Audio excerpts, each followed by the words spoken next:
আমরা বাঙালি বিয়ে বাড়ি বা যেকোনো ঈদ উৎসব বলেন, কাবাব ছাড়া যেন আমাদের চলেই না। আর এই কাবাবটা যদি হোটেলের বাবুর্চিদের স্টাইলে হয় তাহলে কেমন হয়। কেজি ডালে 1 পোয়া মাংস মিশিয়ে বিয়ে বাড়িতে কাবাব তৈরি করা হয়, আর সেই কাবাবের রেসিপিটা আপনাদের সাথে আজকে শেয়ার করব। বাবুর্চি স্টাইলে কিভাবে বাবুর্চিরা আমাদের চোখ ফাঁকি দিয়ে এরকম মজার কাবাব তৈরি করে, যে কাবাব খেয়ে আমরা আসলে বাহবা দিই, সেই কাবাব কিন্তু আমরা ঘরে তৈরি করে নিতে পারি। আর কোনো উৎসব লাগবে না। বাবুর্চিদের এই সিক্রেট রেসিপিটা যদি আপনি জেনে যান তাহলে ঘরেই নিয়মিত কাবাব তৈরি করে খেতে পারবেন, সংরক্ষণ করতে পারবেন, বিকালে যে কোনো নাস্তাতেও কাবাব খেতে পারবেন মজা করে। আমি সারা রাত্র ডালটা ভিজিয়ে রেখেছিলাম। এখানে আমি 1 কেজি ডাল নিয়েছি আর 1 পোয়া মুরগির মাংস। মুরগির মাংস দিয়ে কিন্তু কাবাব অনেক সুন্দর হয়। আর এখানে আমি প্রথমে গোটা মশলা দিয়ে দিয়েছি, এলাচ, দারচিনি, তেজপাতা, লবঙ্গ, তার সাথে দিয়ে দিয়েছি বেশ খানিকটা কাঁচামরিচ। কাঁচামরিচ কিন্তু একটু বেশি পরিমাণে দেওয়া লাগবে। আর এখানে আমি দিয়ে দিয়েছি 2টা বড় এলাচ, একটা স্টার মশলা, রসুন কুচি, আদা কুচি, আরো দিয়ে দিয়েছি গোটা জিরা। ঠিক এভাবেই দিতে হবে। বাবুর্চিরা কিন্তু এই নিয়ম ফলো করে কাবাব তৈরি করে। আমি একটা প্রেসার কুকারের মধ্যে দিয়ে দিয়েছি আর পরিমাণ মতো লবণ। হাত দিয়ে আলতো করে মাখিয়ে নিয়ে এখানে পরিমাণ মতো পানি দিয়ে ঢাকনা দিয়ে ঢেকে সিদ্ধ করে নিতে হবে। এখানে পরিমাণ মতো পানি না দিলে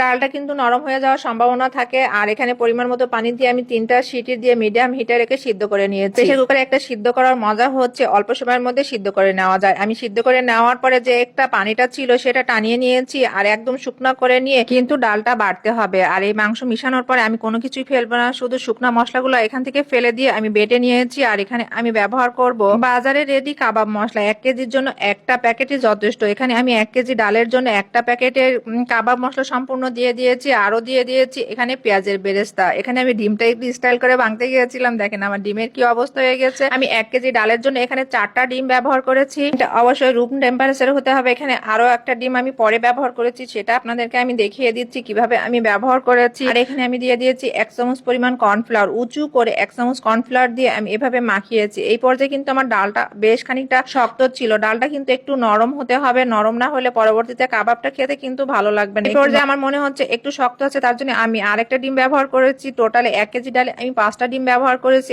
সবকিছু আবার একটু সময় নিয়ে ভালোভাবে মাখিয়ে নিতে হবে। এটা যত ভালোভাবে মাখানো হবে পরবর্তীতে যখন কাবাবটা ভাজবেন কাবাবটা খেতে কিন্তু আরো ভালো হবে, আর তখন আরো ক্রিস্পি হয়ে উঠবে, অনেকক্ষণ পর্যন্ত বাইরেও ভালো থাকবে। আমি এখন প্রত্যেকটা কাবাবের শেপ দিয়ে নিচ্ছি। কাবাবের শেপ তো সবাই গোল গোল করে দেয়, আমিও কাবাবের শেপে গোল গোল করে দিয়ে নিচ্ছি। আর এই কাবাবগুলো কিছুটা আমি ডিপ ফ্রিজে রেখে দিব।